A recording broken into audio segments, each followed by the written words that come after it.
So hi and welcome to today's video. So today I'm going to be doing another review, and that is of a snow foam today. So this is Wax Planet 8 Below. So this is an alkaline snow foam, and the reason I picked it up is because I was putting an order in with Counter Detailing and I wanted free delivery, and I chucked this on the order. So that's why I've got this, because if you have watched any of my sort of full car cleans, basically any of my videos, you probably know that I really like Bilt Hamber Auto Foam. I've been using that for quite a while now. I've got a review up of that on the channel. I absolutely love it. It's got great cleaning power. But I've heard things about this one and I wanted to see whether either it's better, the same, worse, and I just wanted to kind of compare it a little bit really. So this is going to be sort of a review of the product on its own, but at the end I'm just going to sort of talk about my thoughts in comparison to Bilt Hamber Auto Foam. If you are interested in purchasing one of the two, then hopefully that'll kind of help a little bit. So basically this is an alkaline snow foam. So what I really wanted to talk about at the start was the actual cleaning ability, because for me, when I purchase a snow foam or any kind of pre-wash products, it's cleaning ability that is the number one priority for me. The whole point of the pre-wash for me is to just get off as much dirt as possible, so obviously when I do my contact wash it's just safer and I'm not going to have as much risk of sort of scratches and swirls. That is by far the most important thing. If I don't have the pre-wash right, the car's going to look crap and it's going to get swirled. So it's really important that I've used something that works really well. So being an alkaline snow foam, this does actually have very good cleaning power, and it was what I was nervous about trying a new snow foam because I've tried Bilt Hamber Auto Foam, and that has really good cleaning power, and it's one of the reasons why it's so popular.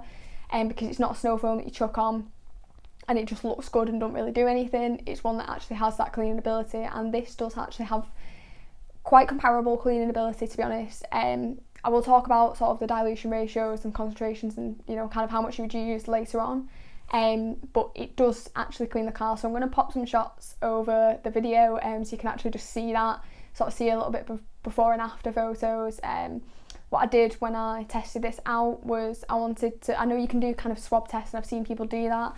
I didn't want to put a swab on my car just in case the snow foam didn't actually work. I was a bit nervous about doing it, but what I did instead was I rinsed the car, dried it, then put the snow foam on, left it for probably around 10 minutes. It's got quite a good dwell time, I'll talk about that in a second, but rinsed that off and then dried it again, so you could really kind of see how it looked after it had been dried. It's just easiest to kind of see the dirt when it's wet. When it's dry compared to when it's wet. So with the cleaning power, I also wanted to kind of compare as well the actual thickness of the foam, because that's where Bilt Hamber Auto Foam slips up slightly. It's not the thickest foam in the world, and like I said, cleaning power for me is a lot more important. But it's nice to have a thick snow foam. It looks good on the Instagram shots. Quick plug, if you aren't following me on Instagram, I'll leave a link for that down below. Go and check it out. That was a shameless plug on it. Seamlessly transitioned in. But basically, I also wanted to talk about the thickness of the foam, because I just do think that it's something that Bilt Hamber Auto Foam does kind of lack a little bit. So this is a thicker foam than Auto Foam by far. If you're using this at the sort of the lowest concentration that they will recommend, it's not the thickest foam in the world, but it is actually quite reasonably thick. You can bump this up a little bit as well, and if you use this at kind of a max concentration, which is a 1 in 10 in your foam lance, this is actually really thick, and it hangs about. It's really good because I when I'm using Auto Foam, I don't really have that opportunity to do it because the foam slips off quite quickly. But when I'm using this, I can go around and do the trim with the brushes, sort of get around the reg plate and things like that, and the badges and stuff. That's what this snow foam's really good for. It does hang about, so you can actually sort of do a little bit of kind of trim work and things like that with your brushes. So I do like that about this. It is quite a thick foam, not the thickest I've seen in the world. If Instagram shots is what you're after, you're probably going to find thicker foams than this. I've definitely seen thicker foams, but it is actually pretty good, and it's definitely thicker than Auto Foam. I did want to mention that. So next I'm just going to talk about the dilution ratios. So this it's quite straightforward instructions. It says to do 1 in 10 in the foam lance if you are using it on a very dirty vehicle, and 1 in 20 for regular maintenance washes. So I wanted to try it 1 to 20, wanted to see whether I could sort of squeeze every last penny out of it, and obviously I'd rather use it at a lower dilution ratio if I can, and it does do a good job at cleaning at that. I've bumped it up slightly. I think that somewhere between 1 in 20 and 1 in 15 you could sort of get that really good cleaning power but still kind of keep that value for money. I don't think that you need to jump up to 1 in 10 unless you are dealing with something very dirty, but 1 in 15 to 1 in 20 I found good for a maintenance wash. 1 in 20 is working well if it's not been absolutely chucking it down, which is rare, but for summer 1 in 20 would be completely fine. So as with the dilution ratio, you're probably wondering what the cost per wash is. So this actually comes in 3 different sizes. So I picked up the 500ml version, so that comes in at £6.50, which was great because it tipped me over the £25 minimum order charge. You can also get it in a 1 litre version, which is £10, and you can get it in a 5 litre version, which is £27.50. So in terms of the cost per wash, I'm going to give it as the 1 in 20 dilution ratio, which is, I find, quite decent. You might want to bump it up slightly, but 1 in 20 is what I'm using generally on most washes. So that would work out, if you get the 500ml, that'd work out as 32 pence. If you're using the 1 litre, that'd work out as 25 pence per wash. And the 5 litre, which is incredibly good value for money, is working out as 14 pence per wash. So cost per wash is incredibly good, because you can pick up the small one, and it's still 34p per wash is quite good. That's generally sort of better than what I've seen a lot of them out there. It's that at that point it's kind of on par with Bilt Hamber. The 1 litre, obviously you're getting that a bit of a bump there, going from 32p to 25p. It's a bit negligible at that point, but 14p with the 5 litre for £27.50 I think is very good. Obviously the sort of upfront cost of that isn't amazing, but if you're thinking you're probably going to get, if you're getting 5 litres, you're using 25ml maybe. That's what I'm using at the moment. I'm using 25ml in 450ml of water. I find that you are getting a lot of washes out of that. So I think in terms of the actual value for money, it's very, very up there. So one final thing I wanted to mention that I think people might potentially not like about this is the fact that it isn't pH neutral. For me, I would be very sort of reluctant, particularly in winter, to use a snow foam that isn't pH neutral. Just because the pH neutral ones, although they're incredibly safe on your waxes and sealants, they're not going to degrade them as quickly.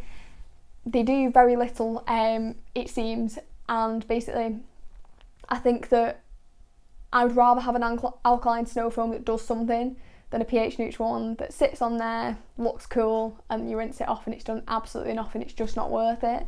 I'd rather it degraded my wax and sealant slightly more. It's not massive. If you're using it at 1 in 20, it's not going to probably have a very noticeable impact at all. But I did just want to mention it. It is alkaline, so it is going to have more of a kind of degrading effect on your wax and sealants than a pH neutral snow foam. But with that, you get that extra cleaning power. So it's up to you which is more important. For me, it's the cleaning power, and that's why I prefer an alkaline one. So the final thing I wanted to kind of address really was Bilt Hamber, and that is a direct sort of comparison. So to compare these, we've got to kind of get into the nitty gritty of it.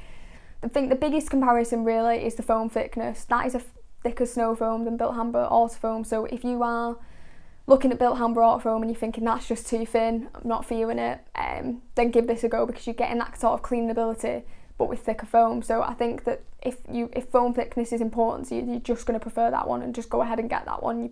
You're probably not going to be too fussed on Bilt Hamber Auto Foam.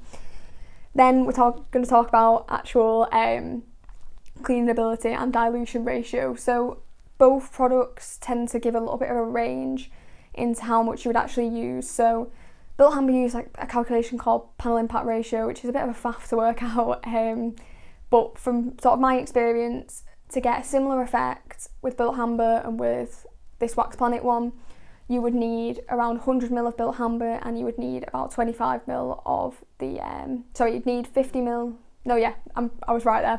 No, you need 100ml of Bilt Hamber to 25ml of Auto Foam. So you would need 4 times the amount of Auto Foam from my experience. So if you were purchasing the smaller bottles of these, it's working out about the same price. If you're purchasing maybe the 500ml or the 1 litre, so it's similar in price to Auto Foam. Because Auto Foam for 5 litres is £17.50. This for 5 litres is £27.50. At least that's what I've seen kind of on Wax Planet's website anyway. So, but using a lot less. So it works out as 14p per wash. Bilt Hamber Auto Foam is working out probably around 30p per wash. So it depends which option you're actually going to go for. If you're getting the smaller variety, it's going to be similar costs. If you're getting the bigger one, the 5 litre, then this is better value for money. In terms of my overall favourite, I change my mind on a daily basis. So I tried this and I used it a couple of times in a row, and I thought this is great. I absolutely love it. The foam's really thick. It does a good job at cleaning. It's just got everything I want. And then I'll switch it up and go back to Auto Foam for a wash, and I'm like, oh, this is the best stuff ever. You'll never beat Auto Foam. And then I'll go back to that and be like, oh, I prefer this. So I apologise that I have dragged this video out for best part of 10-15 minutes, and I've not given you a concrete conclusion. All I can say is that if you're looking for a thicker foam, you'll prefer this. I think that you could probably get better cleaning power out of Auto Foam, because you can bump up the ratio a bit more than this before the foam thickness just gets a bit ridiculous. I think that Auto Foam I still will use. I think that what I'll use is generally the Wax Planet I'll use for my own car, because it's kept in quite good condition, it's washed quite frequently. And then the Bilt Hamber Auto Foam, because I can use that at quite high concentration, I'll probably use that on really filthy vehicles. So in terms of my favourite, it's very, very hard to choose, and when I run out of either or both of them, I'm going to have an incredibly difficult decision as to whether to purchase one or the other. They are both very, very good quality. So if you are looking at Bilt Hamber Auto Foam and you want to see a bit more testing of that, then I'll leave a link in the description to a review I've done of that, quite an in-depth review. Just talk about that a bit more so you can see that actually in action. But if you have enjoyed this video and you find it at least vaguely helpful and listening to me ramble, then it'd be fantastic if you could give it a like. If you've tried any of these snow foams or tried any other snow foams, it'd be great to hear that in the comments down below. And if you have stuck around for this long, then it'd be fantastic if you could hit the subscribe button. I promise I'll try and keep the next video slightly more concise, but I've got things like product reviews, vehicle transformations, tips, tricks and all that kind of stuff. So if you like detailing, then hopefully you will enjoy this content. But thank you very much for sticking around and watching this video, and I'll see you next time.